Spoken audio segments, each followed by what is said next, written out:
Chapter 2 Indian No More. Res Life. But I'm getting ahead of myself. Let me start at the beginning. I was born on the Grand Ronde Indian Reservation, just over 30 miles west from the state capital in Salem, Oregon. I had lived there all my life. I didn't know any way to live other than as an Umpqua Indian. My family was Umpqua. I was Umpqua. That was just how it was. Living on the res, I played outside with my younger sister Pee Wee. Her given name was Teresa, but nobody except our schoolteacher ever called her that. We ate wild blackberries and plucked blue larkspurs without any adults watching. Ours was a small reservation compared to others in Oregon. My people didn't bother the whites that lived around us. Our res owned a cramped trailer that housed our health and dental clinic, a post office that used to be someone's house, and had everything you need from canned beans to carpenter nails, store on the corner of Highway 22 and Grand Ronde Road. My elementary school was painted yellow, and we had an old cemetery down the road. Our ancestors were buried there like Choop Tim Tim, my grandfather, as well as Daddy's 5-year-old sister Bertha, who died from the flu epidemic of 1934. Down from the cemetery was the Petite family home. Our house, with chipped white paint and warped boards, was surrounded by acres of tall grasses, plots of fragrant mock orange, and a forest filled with chirping squirrels and robins. We had 3 bedrooms, a living room, a kitchen, a mudroom, and a newly built bathroom with an indoor toilet. Getting a toilet inside was one of the happiest days of my life. When I was little, I dreaded stepping off the back porch to the outhouse before bed. It was too close to the woods. Daddy would have to coax me to go out. But Daddy, I'm scared. What about Siyakku, Sasquatch or Bigfoot? I'd peer out into the woods as Daddy grinned. Old Sasquatch won't bother you. First, he's shy. Second, he's over 6 feet tall and smells like a wet dog. And third, well, if he does bother you, you must have been misbehaving. I wasn't too sure about the shy part. Regardless, my trips to the outhouse at night were few and far between, and extremely brief. Daddy's cousin Harlan's house was just a half-mile away from us. Cousin Harlan and Daddy were really close, like brothers close. They talked story all the time, especially about World War II. It was right after Pearl Harbor. Daddy began when I conned Harlan into joining the Navy with me. We both needed to get off the res before we got into any more trouble with the law. He meant that the way they were going, jail would be their next residence. According to Cousin Harlan, it was a rainy summer morning when this big bus came barreling down the road. It squealed to a stop, splattering mud everywhere, right in front of the Grand Ronde Community Center. When the Indian agent jumped off and said, "Any man who comes on this bus will be guaranteed 3 meals a day, clothes on his back, a place to sleep, and a paycheck. All he has to do is get on this bus." "And you got on the bus?" asked Pee Wee. "Well, yeah," Cousin Harlan said. "Lots of young guys from the res took advantage of that deal. John and I were no exception. Hey, we pounced on that bus like a rabbit jumping onto a snare." After everyone came aboard, Daddy said, the bus blew off the res, zipped down Highway 22, and didn't stop until it was in front of an Army recruiting station in Salem. But I told Harlan that I didn't want to join the Army. You get shot at there. So I convinced him to sign up for the Navy. They promised anyone who joined them would see the world. Yeah, but they forgot to tell us that the world was made up of 3/4 water, Cousin Harlan said. Then they both howled, holding their coffee mugs in the air. After the war, Daddy and Cousin Harlan still did everything together. They both got married and worked for the Long Bell Lumber Company and its mill up in Longview, Washington, on the Columbia River. Daddy sometimes stayed away from home for weeks on end, but he didn't mind. It was a job that paid money. He had a family to support. That was what he cared about. When Daddy's big frame stomped home on those rare weeks off, he'd brush out wood chips stuck in his buzz-cut black hair. Mama usually had a steaming pot of seasoned deer meat, potatoes, carrots, and onions and salted gravy stirred up on the old wood stove. She'd greet him in the kitchen. "Dinner will be ready soon," she would say as she checked the biscuits in the oven.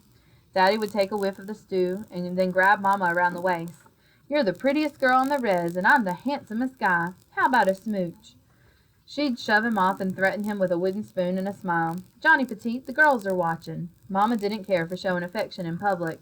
"No, we're not," Pee Wee would say, giggling from the kitchen table and drawing pictures to decorate the walls. Mama wasn't an Indian, by the way. She was Portuguese from the Azores. But with dark brown eyes and hair, she didn't stand out. Everyone on the res called her the Portuguese woman, not by her nickname, Kate, and definitely not by her real name, Catarina. If that bothered her, she didn't say so, and for a Portuguese woman, that was pretty hard to do. Best thing of all was that Chich lived with us. Most Grand Ronde homes had 3 generations in one house. Each night, Chich combed my long dark hair, saying, "Never cut it. It's a powerful part of your Mkwa identity. When we cut our hair, it shows everyone that we are mourning the death of someone close to us." That always made me think of Choop. He had lived with us too until his big heart attack. Since the res doctor only visited the clinic 2 times a week, Choop died on a day when the doctor wasn't in.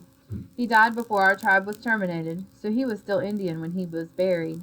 Choop's funeral was over at St. Michael's Church with a big giveaway afterward, just up the road at the community center.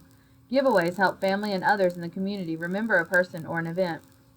For Choop's giveaway, smoked salmon, homemade breads, and every kind of berry pie covered long tables. Another table held homemade doilies, tablecloths, and extra pies as giveaways. Some elders and those close to Choop received gifts. Everyone in the community gathered at the center and shared a meal. The grown-ups visited while us kids ran around the hall. From the wake to the burial, there was a lot of singing. Our voices helped Choop get to the next place, making sure he felt comfortable and stayed there. There in the hall, as daylight faded, an elder pounded the table with his hand flat. Then he'd pound again and again. A rhythm sprang from the pounding, a drum beat. 3 poundings, then a pause. 3 poundings, then a pause. Soon the other men in their dress slacks, shirts, and ties sat down at the long table and joined in. We kids stopped running around. Then the elder wailed, "Ay-yo!" The other men joined in, repeating this and singing a song I've never heard. I leaned over to Chich, my curiosity piqued.